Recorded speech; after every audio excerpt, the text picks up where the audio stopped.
माननीय अध्यक्ष जी, देश की 75 वर्षों की संसदीय यात्रा, उसका एक बार पुनः स्मरण करने के लिए और नए सदन में जाने से पहले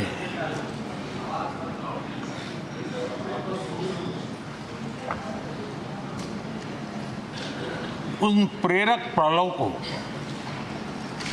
इतिहास की महत्वपूर्ण घड़ी को स्मरण करते हुए आगे बढ़ने का ये अवसर है। हम सब इस ऐतिहासिक भवन से विदा ले रहे हैं। आजादी के पहले ये सदन इंपीरियल लेजिस्लेटिव काउंसिल का स्थान हुआ करता था। आजादी के बाद ये संसद भवन के रूप में उसको पहचान मिली। ये सही है, इस इमारत के निर्माण करने का निर्णय विदेशी शासकों का था, लेकिन ये बात हम न कभी भूल सकते हैं और हम गर्व से कह सकते हैं कि इस भवन के निर्माण में पसीना मेरे देशवासियों का लगा था, परिश्रम मेरे देशवासियों का लगा था और पैसे भी मेरे देश के लोगों के।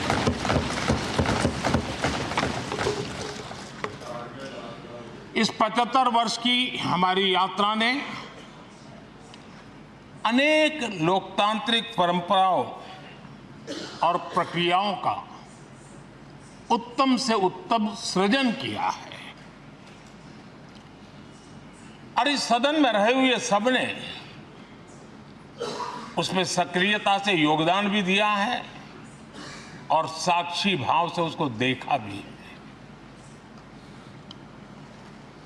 हम भले नए भवन में जाएंगे, लेकिन पुराना भवन भी, ये भवन भी आने वाली पीढ़ियों को हमेशा हमेशा प्रेरणा देता रहेगा।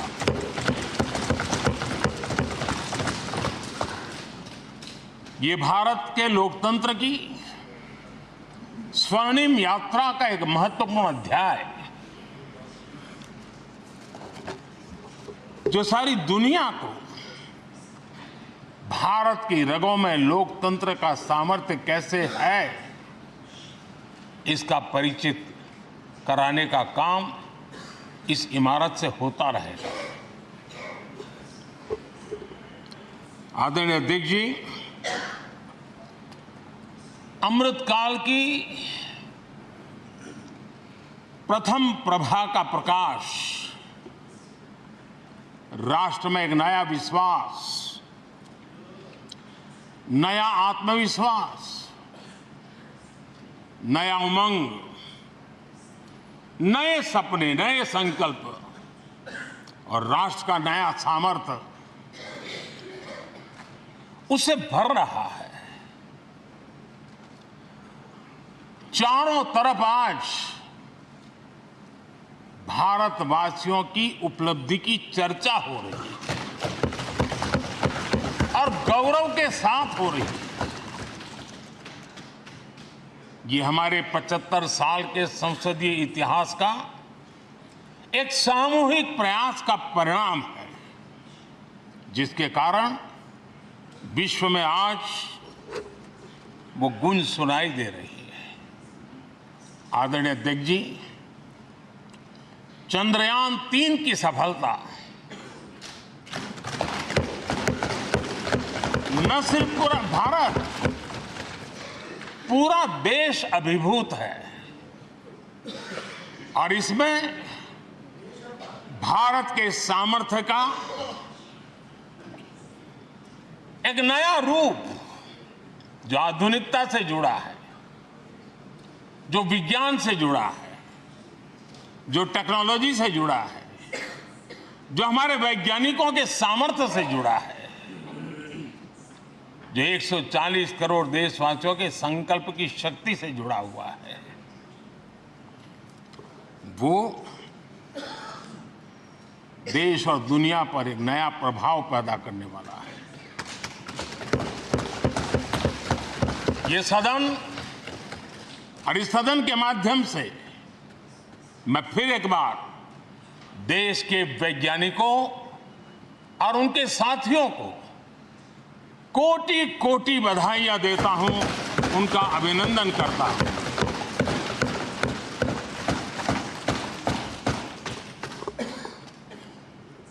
आदरणीय अध्यक्ष जी, ये सदन ने भूतकाल में जब नेम की समिट हुई थी, सर्वसम्मति से प्रस्ताव पारित करके देश के इस प्रयास को सराहा था। आज G20 की सफलता को भी आपने सर्वसम्मति से सराहा है। मैं मानता हूं देशवासियों का आपने गौरव बढ़ाया है। मैं आपका आभार व्यक्त करता हूं। G20 की सफलता 140 करोड़ देशवासियों की है। ये भारत की सफलता है, किसी व्यक्ति की सफलता नहीं है, किसी दल की सफलता नहीं है। भारत के फेडरल स्ट्रक्चर ने, भारत की विविधता ने 60 स्थानों पर 200 से अधिक समिट और उसकी मेजबानी हिंदुस्तान के अलग अलग रंग रूप में देश की अलग अलग सरकारों ने बड़े आन बान शान से की और ये प्रभाव पूरे विश्व भर के मन पर पड़ा हुआ है। ये हम सबके सेलिब्रेट करने वाला विषय है, देश के गौरवगान को बढ़ाने वाला है। और जैसा आपने उल्लेख किया, भारत इस बात के लिए गर्व करेगा, जब भारत अध्यक्ष रहा उस समय अफ्रीकन यूनियन इसका सदस्य बना। मैं उस इमोशनल पल को भूल नहीं सकता हूं जब अफ्रीकन यूनियन की घोषणा हुई और अफ्रीकन यूनियन के प्रेसिडेंट, उन्होंने एक इंटरव्यू में कहा कि मेरे जीवन में ऐसी पल थी, शायद मैं बोलते बोलते रो पड़ूंगा। आप कल्पना कर सकते हैं कि कितनी बड़ी अपेक्षा और आशाएं पूरी करने का काम भारत के भाग्य में आया। आदरणीय अध्यक्ष जी, भारत के प्रति शक करने का एक स्वभाव कई लोगों का बना हुआ है और जब आजादी मिली तब से चल रहा है। इस बार भी यही था, कोई डिक्लेरेशन नहीं होगा, असंभव है। लेकिन ये भारत की ताकत है कि वह भी हुआ और विश्व सर्वसम्मति से एक साझा घोषणा पत्र लेकर के आगे का रोड मैप लेकर के यहां से प्रारंभ हुआ है।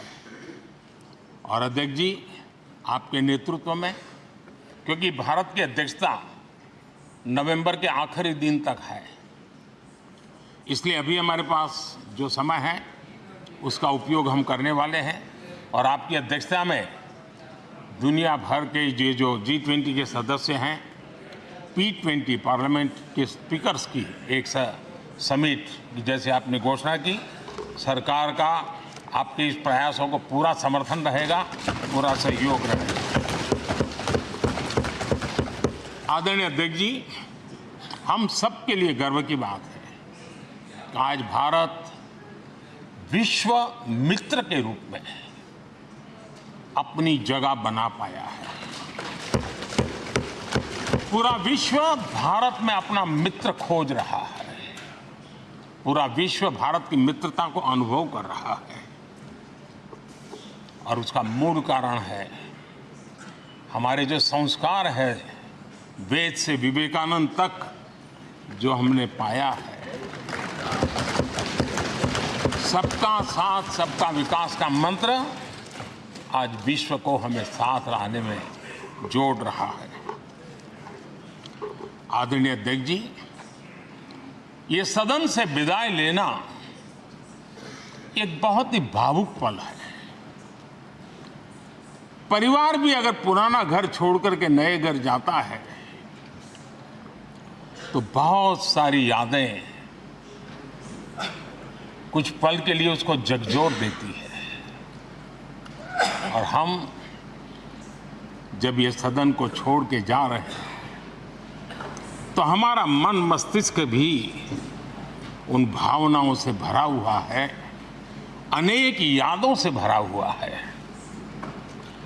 खट्टे मीठे अनुभव भी रहे हैं, नोकझोंक भी रही है, कभी संघर्ष का माहौल भी रहा है और कभी इसी सदन में उत्सव और उमंग का माहौल भी रहा है। ये सारी स्मृतियां हमारे साथ हम सबकी साझी स्मृतियां हैं, ये हम सबकी साझी विरासत है और इसलिए इसका गौरव भी हम सबका साझा है।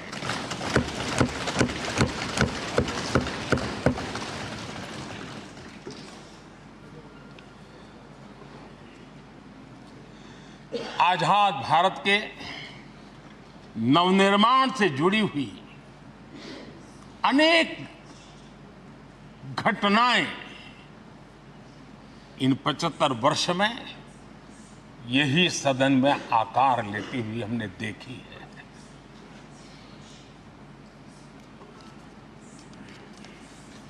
आज हम जब इस सदन को छोड़ करके नए सदन की ओर प्रस्थान करने वाले हैं, तब भारत के सामान्य मानवीय की भावनाओं को जहां जो आदर मिला है, सम्मान मिला है, उसकी अभिव्यक्ति का भी एक अवसर है। और इसलिए आदरणीय अध्यक्ष जी, मैं पहली बार जब संसद का सदस्य बना और पहली बार एक सांसद के रूप में इस भवन में मैंने प्रवेश किया तो सहज रूप से मैंने इस संसद भवन के डोर पक्ति पर अपना शीश झुका करके इस लोकतंत्र के मंदिर को श्रद्धा भाव से नमन करते हुए मैंने पैर रखा था। वो पल मेरे लिए भावनाओं से भरी हुई थी, मैं कल्पना नहीं कर सकता था। लेकिन भारत के लोकतंत्र की ताकत है, भारत के सामान्य मानवीय की लोकतंत्र के प्रति श्रद्धा का प्रतिबिंब है कि रेलवे प्लेटफॉर्म पर गुजारा करने वाला एक गरीब परिवार का बच्चा पार्लियामेंट पहुंच जाता है।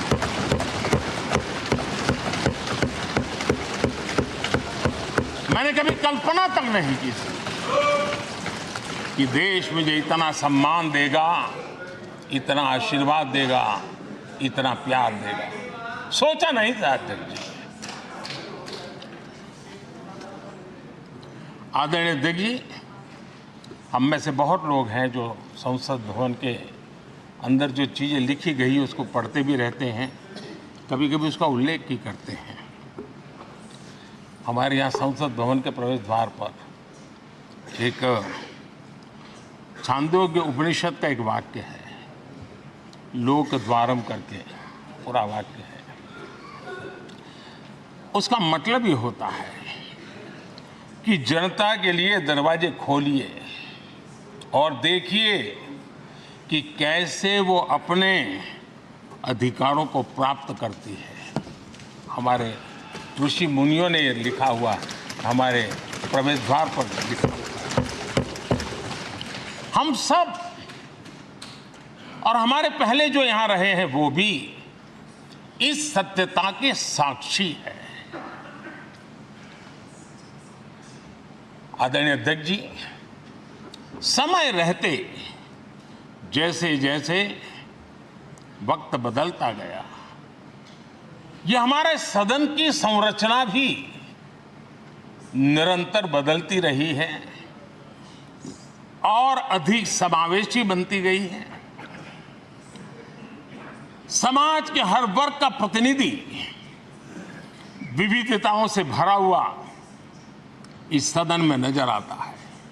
अनेक भाषाएं हैं, अनेक बोलियां हैं, अनेक पहरवेश हैं, अनेक खान पान है। सदन के अंदर सब कुछ है और समाज के सभी तबके के लोग, चाहे वो सामाजिक रचना के हो, चाहे आर्थिक रचना के हो, चाहे गांव या शहर के हो, एक प्रकार से पूर्ण रूप से समावेशी वातावरण सदन में पूरी ताकत के साथ जन सामान्य की इच्छा आकांक्षाओं को प्रकट करता रहा है। दलित हो, पीड़ित हो, आदिवासी हो, पिछड़े हो, महिलाएं हो, हर एक का धीरे धीरे धीरे योगदान बढ़ता चला गया है। आदरणीय अध्यक्ष जी, प्रारंभ में महिलाओं की सदस्य संख्या कम थी, लेकिन धीरे धीरे माताओं बहनों ने भी इस सदन की गरिमा को बढ़ाया है। इस सदन के गरिमा में बहुत बड़ा बदलाव लाने में उनका योगदान रहा है। आदरणीय अध्यक्ष जी, प्रारंभ से अब तक एक मोटा हिसाब लगाता था, करीब 7,500 से अधिक जनप्रतिनिधि दोनों सदनों में मिलाकर के योगदान दे चुके हैं। इतने सालों में 7,500 से करीब ज्यादा। इस कालखंड में करीब 600 महिला सांसदों ने भी इस सदन की गरिमा को बढ़ाया है, दोनों सदन की। और आदरणीय अध्यक्ष जी, आप जानते हैं कि सदन में आदरणीय इंद्रजीत गुप्ता जी 43 ईयर, अगर मेरी गलती नहीं हो तो 43 ईयर इस सदन में लंबा समय बैठ करके इस सदन के साक्षी बनने का उनको सौभाग्य मिला। और यही सदन है आदरणीय अध्यक्ष जी, जहां शकीकुर रहमान जी 93 की एज में भी सदन में अपना योगदान देते रहे, जबकि उनकी उम्र 93। और आदरणीय अध्यक्ष जी, ये भारत के लोकतंत्र की ताकत है कि 25 साल की उम्र की चंद्रमणि मुर्मू इस सदन की सदस्य बनी थी। सिर्फ 25 साल की उम्र की, सबसे छोटी उम्र की सदस्य बनी थी। आदरणीय अध्यक्ष महोदय, वाद विवाद, कटाक्ष, ये सब कुछ हम सब ने अनुभव किया है, हम सब ने इनिशिएट भी किया है, कोई बाकी नहीं है। लेकिन उसके बावजूद भी शायद जो परिवार भाव हम लोगों के बीच में रहा है, हमारे पहले की पीढ़ियों में भी रहा है, जो लोग प्रचार माध्यमों से हमारे यहाँ का रूप देखते हैं और बाहर निकलते ही हमारा जो अपनापन होता है, परिवार भाव होता है, वो एक अलग ही ऊंचाई पर ले जाता है। और ये भी इस सदन की ताकत है, एक परिवार भाव। और उसके साथ साथ हम कभी कड़वाहट पाल करके नहीं जाते हैं। हम उसी प्यार से सदन छोड़ने के कई वर्षों के बाद भी मिल जाए तो भी उस प्यार को कभी भूलते नहीं है, उस स्नेह भरे याद दिनों को भूलते नहीं है। वो मैं अनुभव कर सकता हूं।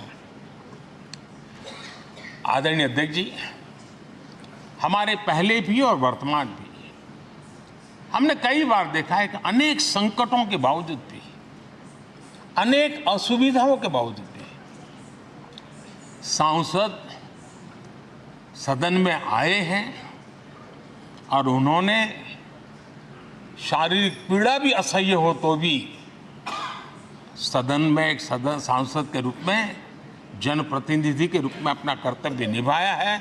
ऐसी अनेक घटनाएं आज हमारे सामने हैं।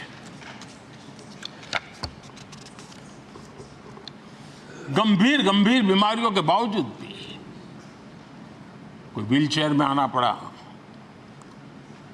किसी को डॉक्टरों को बाहर खड़े रख करके अंदर आना पड़ता था, लेकिन सभी सांसदों ने कभी न कभी इस प्रकार से अपनी भूमिका निभाई। कोरोना काल हमारे सामने उदाहरण है। हर परिवार में रहता था कहीं बाहर जाए तो मौत को बुलावा न दे दे, उसके बावजूद भी हमारे माननीय सांसद दोनों सदन में कोरोना काल के इस संकट की घड़ी में भी सदन में आए, अपना कर्तव्य निभाया। हमने राष्ट्र का काम रुकने नहीं दिया। आवश्यकता पड़ी, डिस्टेंस रखना भी था और बार बार टेस्टिंग भी करना पड़ता था। सदन में आते थे लेकिन मास्क पहनना पड़ता था। बैठने की रचना भी अलग अलग की, समय भी बदले गए। हर चीज के साथ राष्ट्र का काम रुकना नहीं चाहिए, इस भाव से सभी सदस्यों ने इस सदन को अपने कर्तव्य का महत्वपूर्ण अंग माना, संसद को चलाए रखा। और मैंने देखा है कि इस सदन से इतना लगाव लोगों का रहता है कि पहले कभी हम देखते थे कोई 30 साल पहले सांसद रहा होगा, कोई 35 साल पहले रहा होगा, लेकिन वो सेंट्रल हॉल तो जरूर आएगा। जैसे मंदिर जाने की आदत होती है वैसे उनको सदन में आने की आदत है। इस जगह का लगाव बन जाता है, एक आत्मीय भाव से जुड़ाव हो जाता है।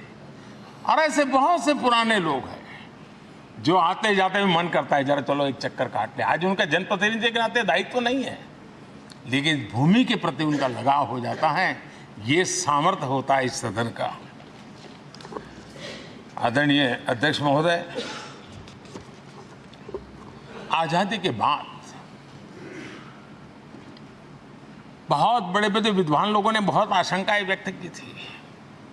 पता नहीं देश का क्या होगा, चल पाएगा कि नहीं चल पाएगा, एक रहेगा कि बिखर जाएगा, लोकतंत्र बना रहेगा नहीं, 50।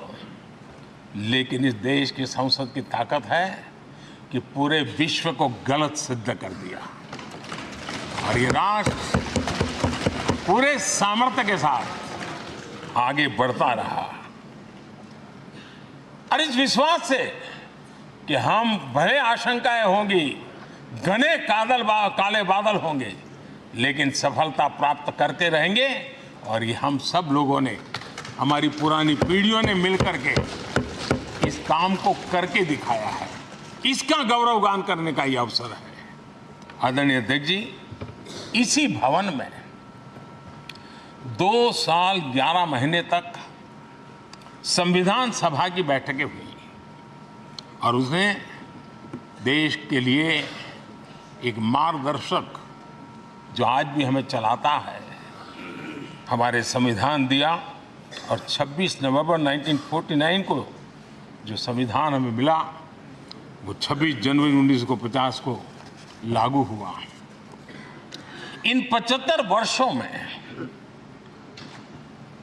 सबसे बड़ा जो अचीवमेंट है वो ये है कि देश के सामान्य मानवी का इस संसद पर विश्वास बढ़ता ही गया है।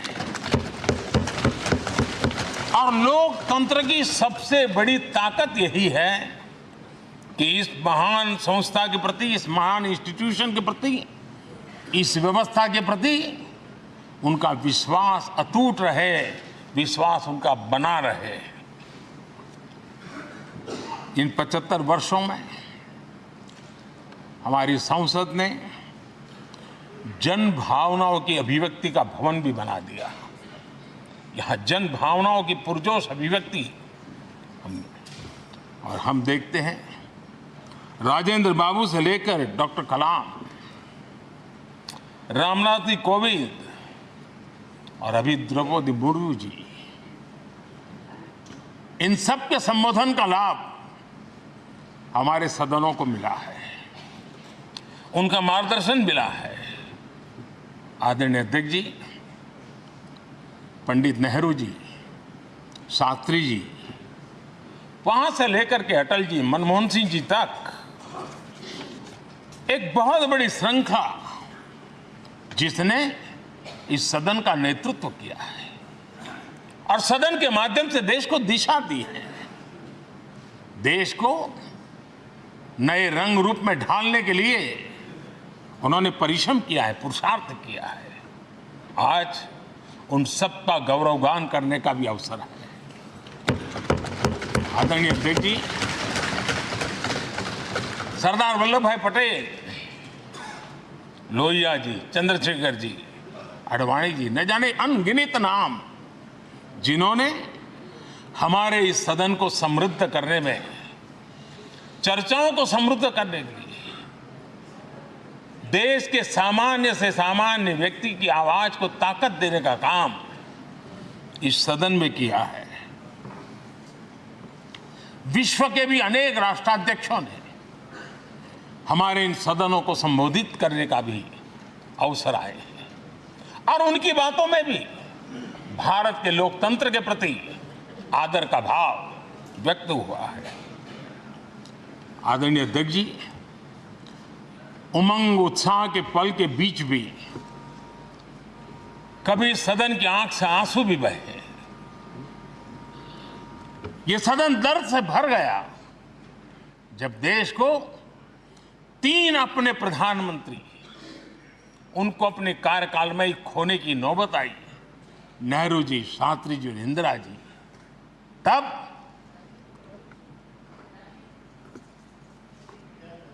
ये सदन अश्रुभीनी आंखों से उन्हें विदाई दे रहा था। आदरणीय अध्यक्ष जी, अनेक चुनौतियों के बावजूद भी हर स्पीकर ने, हर सभापति ने बेहतरीन तरीके से दोनों सदनों को सुचारू रूप से चलाया है और अपने कार्यकाल में उन्होंने जो निर्णय किए वो निर्णय मावलंकर जी से काल से शुरू हुए हो या सुमित्रा जी के कालखंड के हो या बिरला जी के, आज भी उन निर्णयों को रेफरेंस पॉइंट माना जाता है। ये काम हमारे करीब 17 स्पीकर और उसमें 2 हमारी महिला स्पीकर ने भी, और मावलंकर जी से लेकर के सुमित्रा ताई तक और बिरला जी का मार्गदर्शन आज भी हमें मिल रहा है। हर एक ने अपनी अपनी शैली रही है, लेकिन उन्होंने सबको साथ लेकर के नियमों कानूनों के बंधन में इस सदन को हमेशा ऊर्जावान बनाए रखा है। मैं आज उन सभी स्पीकर महोदय को भी आज वंदन करता हूं, अभिनंदन करता हूं।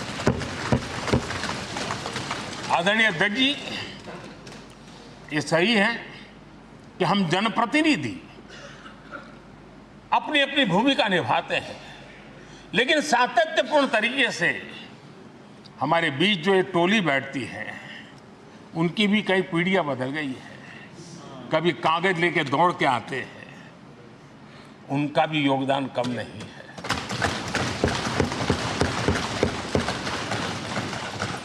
हमें कागज पत्र पहुंचाने के लिए दौड़ते हैं, सदन में कोई गलती ना हो जाए, उसके निर्णय में कोई गलत ना हो जाए, उसके लिए वो चौकन्ने रहते हैं। जो काम इनके द्वारा हुआ है उसने भी सदन के क्वालिटी ऑफ गवर्नेंस में तेजी लाने में बहुत बड़ी मदद की है। मैं उन सभी साथियों का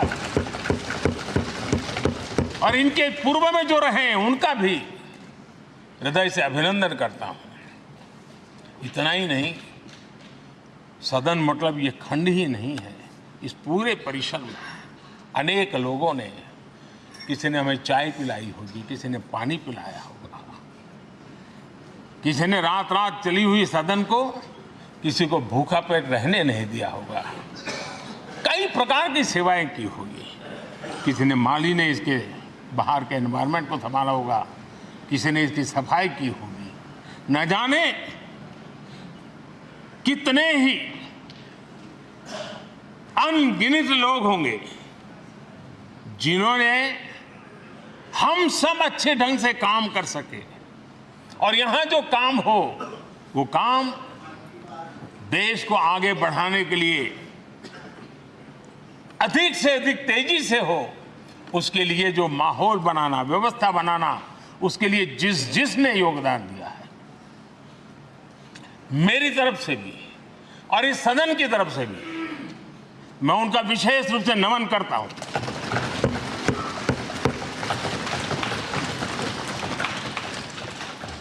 आदरणीय अध्यक्ष जी, लोकतंत्र का एक सदन, आतंकी हमला हुआ, पूरे विश्व में यह आतंकी हमला एक इमारत पर नहीं था, ये मदर ऑफ डेमोक्रेसी एक प्रकार से हमारी जीवात्मा पर यह हमला था। ये देश उस घटना को कभी भूल नहीं सकता है, लेकिन आतंकियों से लड़ते लड़ते सदन को बचाने के लिए और हर सदस्य को बचाने के लिए जिन्होंने अपने सीने पर गोलियां झेली, आज मैं उनको भी नमन करता हूं। हमारे बीच नहीं है, लेकिन उन्होंने बहुत बड़ी रक्षा की है। आदरणीय अध्यक्ष जी, जब आज हम इस सदन को छोड़ रहे हैं, तब मैं उन पत्रकार मित्रों को भी याद करना चाहता हूं जिन्होंने जीवन में, कुछ लोग तो ऐसे हैं जिन्होंने पूरा जीवन अपने कार्यकाल में संसद के काम को ही उन्होंने रिपोर्ट किया है। एक प्रकार से वो जीवंत साक्षी रहे हैं। उन्होंने यहां की पल पल की जानकारी देश तक पहुंचाई, और तब तो ये सारा टेक्नोलॉजी अवेलेबल नहीं थी। तब वही लोग थे जो यहां की बात पहुंचाते थे, और उनका सामर्थ्य था वो अंदर की भी पहुंचाते थे और अंदर के अंदर की भी पहुंचाते थे।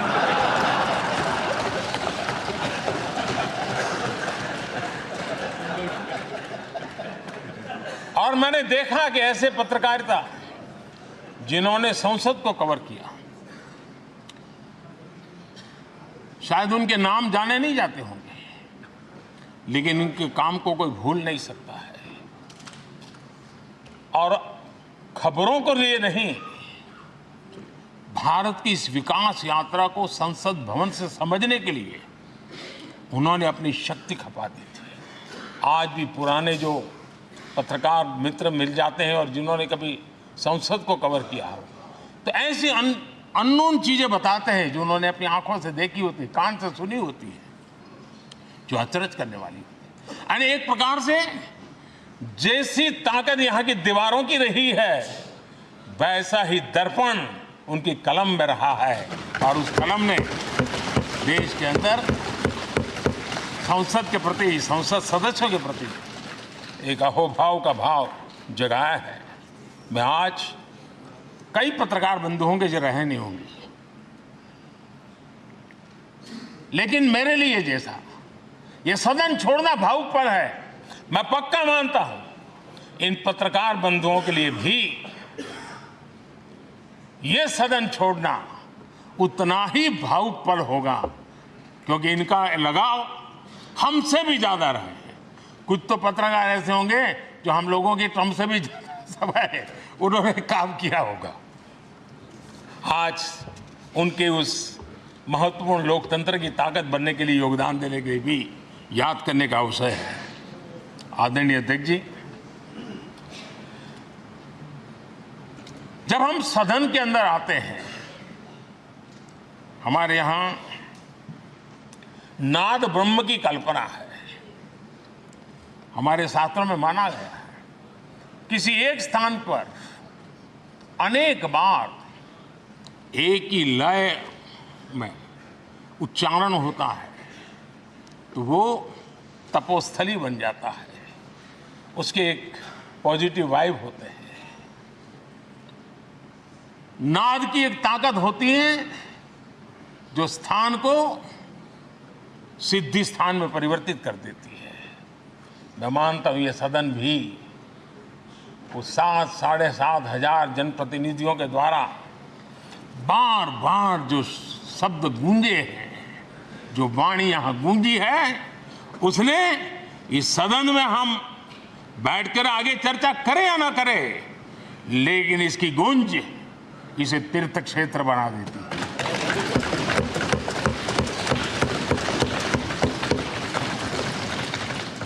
एक जागृत जगह बन जाती है और लोकतंत्र की प्रति श्रद्धा रखने वाला व्यक्ति आज से 50 साल के बाद भी जब यहां देखने के लिए भी आएगा तो उसे उस गूंज की अनुभूति होगी कि कभी भारत की आत्मा की आवाज यहां पर गूंजती थी। और इसलिए अध्यक्ष महोदय,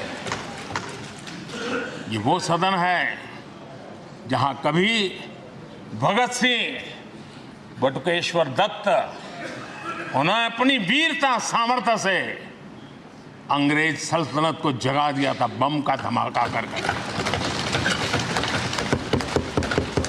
वो बम की गूंज भी जो देश का भला चाहते हैं उनको कभी सोने नहीं देती। आदरणीय अध्यक्ष जी, ये वो सदन है जहां पंडित जी को इसलिए भी याद किएगा, अनेक बातों के लिए याद किएगा, लेकिन हम जरूर याद करेंगे इसी सदन में पंडित नेहरू का at the stroke of midnight की गूंज हम सबको प्रेरित करती रहेगी। और इसी सदन में अटल जी ने कहा था, वो शब्द आज भी गूंज रहे हैं इस सदन में, सरकारें आएगी जाएगी, पार्टियां बनेगी बिगड़ेगी, लेकिन ये देश रहना चाहिए।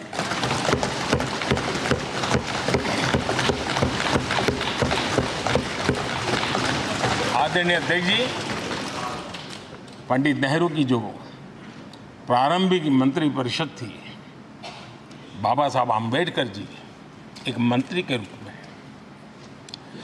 दुनिया की बेस्ट प्रैक्टिसेस भारत में लाने पर बहुत जोर दिया करते थे। फैक्ट्री कानून में अंतर्राष्ट्रीय सुझावों को शामिल करने पर बाबा साहब सर्वाधिक आग्रही रहे थे और उसका परिणाम आज देश को लाभ मिल रहा है। बाबा साहब आम्बेडकर ने देश को नेहरू जी की सरकार में वाटर पॉलिसी दी थी और उस वाटर पॉलिसी बनाने में बाबा साहब आम्बेडकर की बहुत बड़ी भूमिका रही थी। आदरणीय अध्यक्ष जी, हम ये जानते हैं कि भारत में बाबा साहब आम्बेडकर एक बात हमेशा कहते थे कि भारत में सामाजिक न्याय के लिए भारत का औद्योगिकरण होना बहुत जरूरी है, क्योंकि देश के दलित पिछड़ों के पास जमीन ही नहीं है, वो क्या करेगा? औद्योगिकरण होना चाहिए। और बाबा साहब इस बात को मान करके डॉक्टर श्यामा प्रसाद मुखर्जी, जो पंडित नेहरू के मंत्री थे, उन्होंने इस देश में और पहले वाणिज्य मंत्री के रूप में और उद्योग मंत्री के रूप में उन्होंने इंडस्ट्री पॉलिसी इस देश में लाई थी। आज भी कितनी ही इंडस्ट्री पॉलिसी बने, लेकिन उसकी आत्मा वही होती है जो पहली सरकार के थी और उनका भी बहुत बड़ा अहम योगदान रहा था। आदरणीय अध्यक्ष जी, लाल बहादुर शास्त्री जी ने 65 के युद्ध में हमारे देश के जवानों में का हौसला बुलंद करना, उनके सामर्थ्य के लिए को पूरी तरह राष्ट्र हित में झोंक देने की प्रेरणा इसी सदन में से दी थी लाल बहादुर शास्त्री का। और यहीं पर उन्होंने ग्रीन रिवॉल्यूशन के लिए एक मजबूत नींव लाल बहादुर शास्त्री जी ने रखी थी। आदरणीय अध्यक्ष जी, बांग्लादेश की मुक्ति का आंदोलन और उसका समर्थन भी इसी सदन ने इंदिरा गांधी के नेतृत्व में किया था। यही इसी सदन ने इमरजेंसी में लोकतंत्र पर होता हुआ हमला भी देखा था और इसी सदन ने भारत के लोगों की ताकत को एहसास कराते हुए मजबूत लोकतंत्र की वापसी भी इसी सदन ने देखी थी। वो राष्ट्रीय संकल्प भी देखा था, ये सामर्थ्य भी देखा था। आदरणीय अध्यक्ष जी, ये सदन इस बात का हमेशा ऋणी रहेगा क्योंकि इसी सदन में हमारे पूर्व प्रधानमंत्री चरण सिंह जी ने ग्रामीण मंत्रालय का गठन किया था, रूरल डेवलपमेंट मिनिस्ट्री। इसी सदन में मतदान की उम्र 21 से 18 करने का निर्णय हुआ था और देश की युवा पीढ़ी को इसका योगदान देने के लिए प्रेरित किया गया, उत्साहित किया गया था। हमारे देश ने गठबंधनों की सरकारें देखी, पीपी सिंह जी हो, चंद्रशेखर जी, और बाद में एक सिलसिला चला।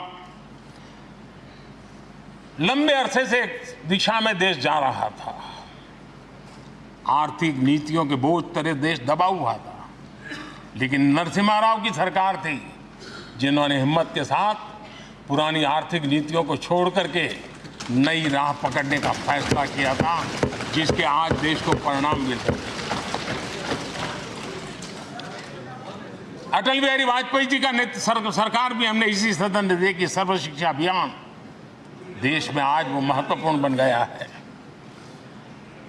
आदिवासी कार्यालय मंत्रालय अटल जी ने बनाया, नॉर्थ ईस्ट का मंत्रालय अटल जी ने बनाया। न्यूक्लियर टेस्ट भारत के सामर्थ्य का परिचायक बन गया। और इसी सदन में मनमोहन जी की सरकार कैश फॉर वोट को भी, उस कांड को भी सदन ने देखा है।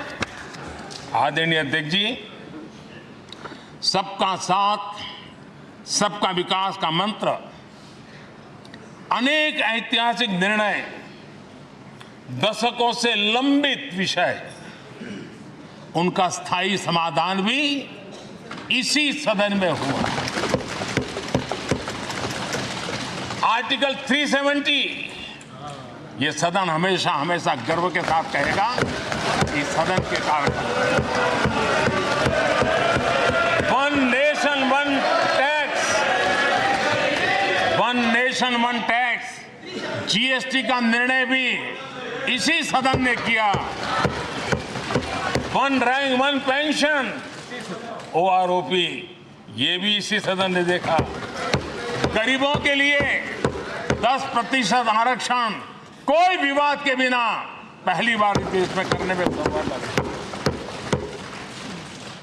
आदरणीय अध्यक्ष जी, भारत के लोकतंत्र में तमाम उतार चढ़ाव हमने देखे और ये सदन लोकतंत्र की ताकत है, लोकतंत्र की ताकत की साक्षी है, जन विश्वास का एक केंद्र बिंदु रहा है।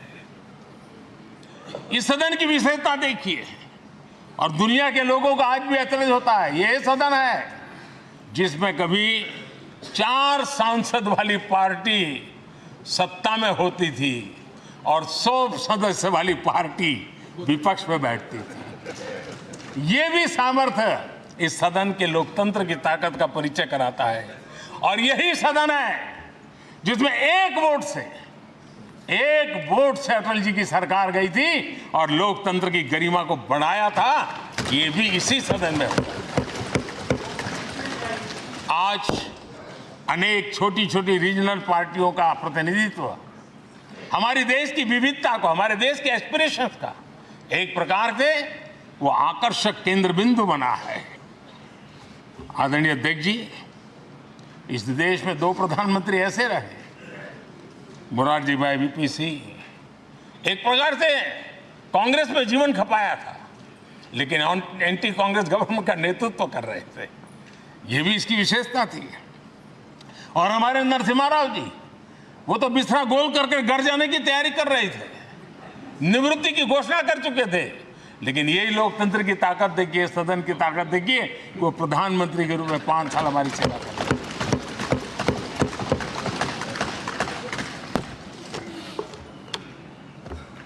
आदरणीय अध्यक्ष जी, सबकी सहमति से कठिन से कठिन कार्य होते हुए हमने देखे हैं। 2000 की साल थी, अटल जी की सरकार थी। इसी सदन ने 3 राज्यों का गठन सर्वस्वीकृति से किया और बड़े उमंग उत्साह से किया। जब छत्तीसगढ़ की रचना हुई तो उत्सव छत्तीसगढ़ ने भी मनाया, उत्सव मध्य प्रदेश ने भी मनाया। जब उत्तराखंड की रचना हुई तो उत्सव उत्तराखंड ने भी मनाया, उत्सव उत्तर प्रदेश ने भी मनाया। जब झारखंड की रचना हुई तो उत्सव झारखंड ने भी मनाया, उत्सव बिहार ने भी बताया। ये हमारे सदन का सामर्थ्य, सब सहमति का वातावरण बना करके। लेकिन कुछ कड़वी यादें वो भी हैं कि तेलंगाना के हक को दबोचने के लिए भारी प्रयास हुए, खून की नदियां भी बही और बनने के बाद न तेलंगाना उत्सव मना पाया, न आंध्र उत्सव मना पाया। एक कटुता के बीज बो दिए गए। अच्छा होता उसी उमंग और उत्साह के साथ हम तेलंगाना का निर्माण करते तो एक नई ऊंचाई पर आज तेलंगाना पहुंच चुका होता। आदरणीय अध्यक्ष जी, संविधान सभा ने, आदरणीय अध्यक्ष जी, इस सदन की परंपरा रही है। संविधान सभा ने उस समय अपना दैनिक भत्ता 45 रुपये से कम करके 40 कर दिया था। उनको लगा हमें इसको कम करना चाहिए। आदरणीय अध्यक्ष जी, यही सदन है कैंटीन में मिलने वाली सब्सिडी, जो बहुत कम पैसे में खाना मिलता था, इसी सदस्यों ने उस सब्सिडी को भी खत्म कर दिया और पूरा पैसा देकर के अब कैंटीन में खाते हैं। आदरणीय अध्यक्ष जी, कोरोना काल में जब जरूरत पड़ी तो यही सांसद जिन्होंने एमपी लेड फंड को छोड़ दिया और देश को इस संकट की घड़ी में मदद करने के लिए आगे आए। इतना ही नहीं, कोरोना काल में इसी सदन के सांसदों ने अपने तनख्वाह में 30% कटौती की और उन्होंने देश के सामने आए हुए संकट में अपनी बहुत बड़ी जिम्मेवारी निभाई।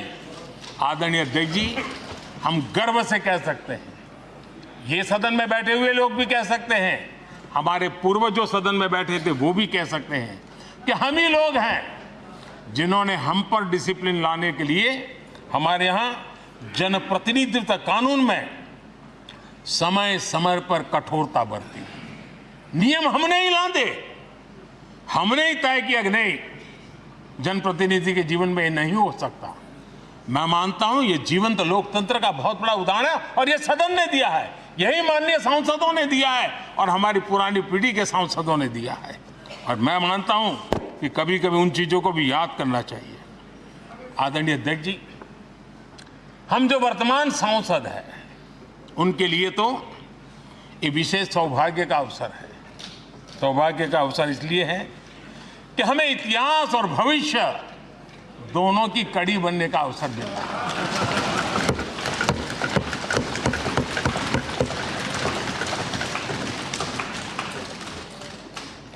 कल और आज से जुड़ने का हमें अवसर मिल रहा है और आने वाली कल निर्माण करने का एक नया विश्वास, नया उमंग, नए उत्साह के साथ हम यहां से विदाई लेने वाले हैं।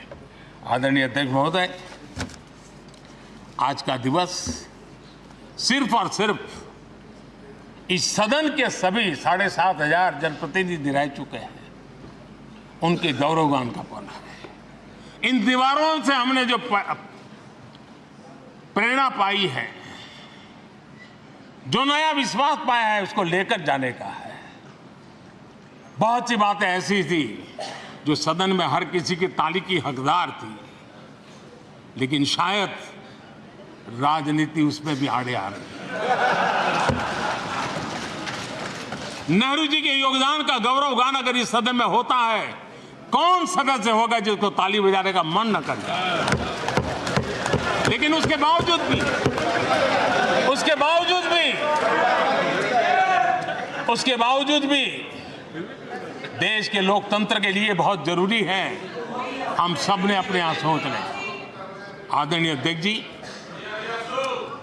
मुझे पूरा विश्वास है कि आपके मार्गदर्शन में और इस अनुभवी माननीय सांसदों के सामर्थ्य से हम नई संसद में जब जाएंगे तो नए विश्वास के साथ जाएंगे। मैं फिर एक बार आज पूरा दिवस आपने इन पुरानी स्मृतियों को ताज़ा करने के लिए दिया, एक अच्छे वातावरण में सबको याद करने का मौका दिया। इसके लिए मैं आप सबका आपका हृदय से आभार व्यक्त करता हूं और मैं सभी सदस्यों से आग्रह करूंगा कि अपने जीवन की ऐसी मधुर यादों को यहाँ हम जरूर व्यक्त करें ताकि देश तक पहुँचे कि सचमुच में ये हमारा सदन, ये हमारे जनप्रतिनिधियों की गतिविधि सच्चे अर्थ में देश को समर्पित है, इसका भाव लोगों के तक पहुँचे। इसी एक अपेक्षा के साथ मैं फिर एक बार इस धरती को प्रणाम करता हूँ, इस सदन को प्रणाम करता हूँ। भारत के मंदिरों से बनी हुई हर एक दीवार के हर एक एक ईंटे को प्रणाम करता हूँ और पिछले 75 साल में भारत के लोकतंत्र को नया सामर्थ्य शक्ति देने वाले हर गुंज को, उस नाद ब्रह्म को नमन करते हुए मेरी वाणी को विराम कर देता हूँ। बहुत बहुत धन्यवाद।